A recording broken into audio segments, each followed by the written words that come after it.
Hello guys, स्वागत है आपका मेरी नई वीडियो में। आज बेसिकली मेरे पास काफी टाइम से मैसेजेस और कमेंट्स आ रहे थे कि बेस्ट एसआईपी फंड्स कौन कौन से हैं।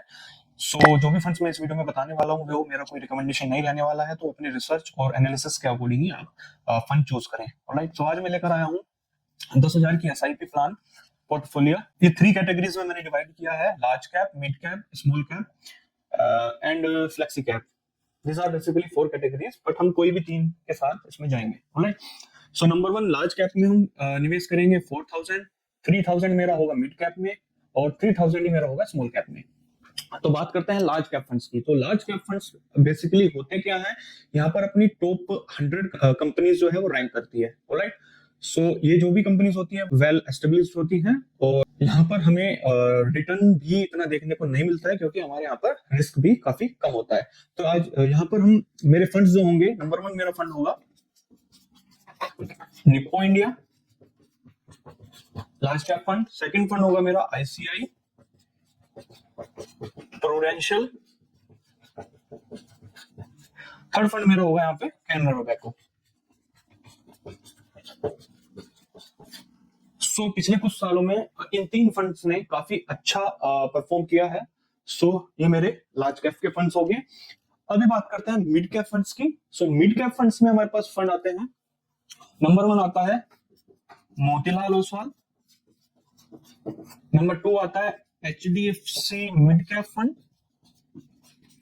और नंबर 3 हमारा आता है इसमें एसबीआई मिड कैप फंड। तो मिड कैप फंड अपने कौन से होते हैं? बेसिकली जो 100 के बाद जो फंड आते हैं 1012 250, यानी कि 150 जो कंपनीज आती है लार्ज कैप के बाद, वो हमारी रैंक करती है मिड कैप में।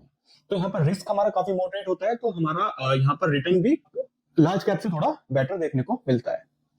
राइट, रिटर्न की अगर हम बात करें तो यहाँ पर मेरा 14 to 16% रिटर्न देखने को मिलता है।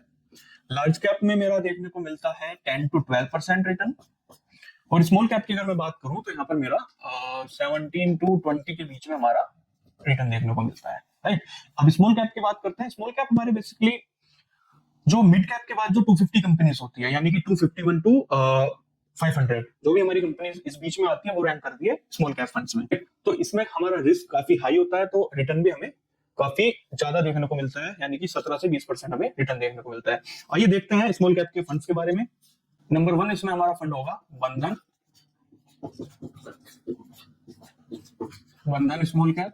नंबर 2 होगा इसमें अपना टाटा स्मॉल कैप। नंबर 3 होगा अपना इसमें क्वांट स्मॉल कैप। ठीक, ये 3 फंड होंगे। बात करते हैं फ्लेक्सी कैप फंड्स की। फ्लेक्सी कैप बेसिकली यहाँ पर हमारी कौन सी कंपनीज आती है, अगर मैं आपको सिंपल भाषा में बताऊं, जो भी अपनी फ्लेक्सी कैप में अपने तीनों कंपनीज होती है, यानी लार्ज कैप भी होती है, मिड कैप भी होती है और अपने स्मॉल कैप भी होती है। राइट, तीनों कंपनीज होती हैं, तो इन फंड्स के अंदर तीनों कंपनी इंक्लूडेड होती है। तो फ्लेक्सी कैप के बारे में अगर हम बात करें फंड्स की, तो नंबर 1 आता है पारंपरिक, नंबर 2 आता है इसमें जेम। इन दोनों फंड ने पिछले कुछ 10-15 सालों में काफी अच्छा रिटर्न हमें दिया है। इसका रिटर्न भी अपना मिड कैप के अकॉर्डिंग 14 to 16% ही हम लेकर के चलते हैं। राइट, तो मेरे ये कुछ फंड्स हैं जो मैं मेरा हिस्टोरिकल जो मेरा रिटर्न है कुछ लास्ट 10 से 15 सालों में, उसके अकॉर्डिंग ये मेरे कुछ फंड्स मैंने आपको बताए हैं। ऑलराइट, अगर हम बात करें इसमें 20 इयर्स, तो ये भी जो भी मैंने चीजें बताई हैं, ये मैंने लॉन्ग टर्म के अकॉर्डिंग बताई हैं। तो यानी कि आपको 15 प्लस ईयर्स तो आपको इसमें निवेश करना ही करना है, जब जाकर ही आपका अच्छा खासा रिटर्न देखने को मिलता है। ऑलराइट, अगर मैं रिटर्न की देखने की बात करूं, तो अगर मैं एवरेज रिटर्न में निकालूं तो 11% हम मान लेते हैं लार्ज कैप में, और मिड कैप और फ्लेक्सी कैप में हम रिटर्न मान लेते हैं अराउंड 14% और स्मॉल कैप में हम ले लेते हैं 17%। ऑलराइट, तो मैंने एक एवरेज इसका कैलकुलेट कर लिया। अभी अगर मैं 20 इयर्स की बात करता हूं, तो 20 इयर्स में मैं अगर कंबाइन बात करता हूं,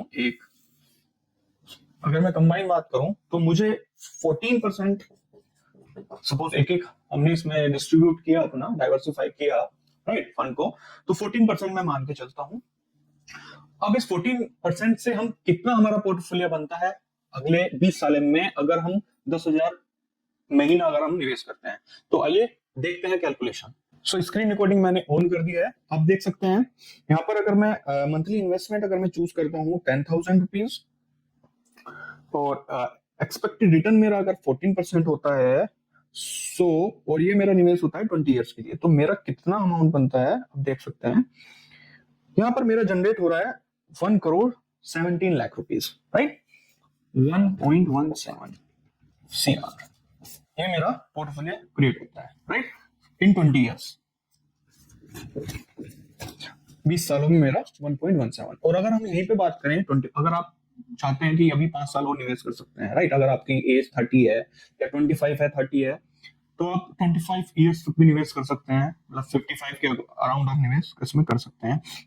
तो अगर मैं 25 अगर मैं इसमें करता हूं तो ये मेरा पोर्टफोलियो बनता है 2.34 CR, राइट, 25 इयर्स।